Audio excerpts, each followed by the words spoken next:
রাসূল সাল্লাল্লাহু আলাইহি ওয়াসাল্লাম বলেন, ইলা মাতাল ইনসান ইনকাতাল আমাল, মৃত্যু আসবে আপনার আমল বন্ধ করে দিবে, আপনার মৃত্যু আসবে আমল বন্ধ করে দিবে, আর কিছু থাকবে না। আপনি চাইলে আর ইবাদত করতে পারবেন না।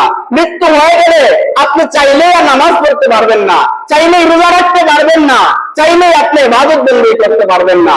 আল্লাহ রাসূল বলেন, যখন মৃত্যু চলে আসবে সব কিছু বন্ধ হয়ে যাবে, এমনকি আপনার আমলগুলো বন্ধ হয়ে যাবে। তিনটা আমলের দরজা বন্ধ থাকবে, যে আমলের দরজা পৃথিবীতে করে যাওয়ার পরে ওই আমল থেকে আপনি নেক পাবেন। এই আমল আপনার করণীয় না, এই আমল আপনি দুনিয়ায় করে যেতে হবে।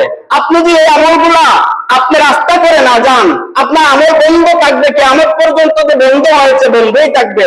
আর নেককার মানুষদের জন্য তিনটা আমলের দরজা থাকবে। আল্লাহ রাসূল সাল্লাল্লাহু আলাইহি ওয়াসাল্লাম বলেন যে মানুষ মৃত্যুর উপরে আমল বন্ধ হয়ে যাবে, নেককারদের তিনটা আমলের দরজা বন্ধ থাকে না। এই তিন দরজা দিয়ে নেককার মানুষের কবরে কিয়ামত পর্যন্ত সব যেতে থাকে। সমস্ত মানুষের আমল বন্ধ হয়ে যাবে। নেককার মানুষ যখন দান সৎকার করবে, ওই সৎকার সব কিয়ামত পর্যন্ত যাবে। আপনার নেক সন্তান রেখে যাবেন, নেক সন্তান যতদিন নেক কাজ করবে ততদিন আপনার কবরের মধ্যে সব যেতে থাকবে।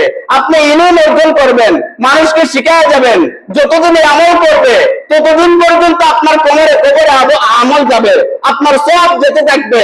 আপনি দত্তর অবস্থায় মৃত্যুবরণ করবেন, তিনটা আমলের দরজা আপনি খুলে রেখে যাবেন, কিয়ামতে আপনি নেককার অবস্থায় উঠবেন।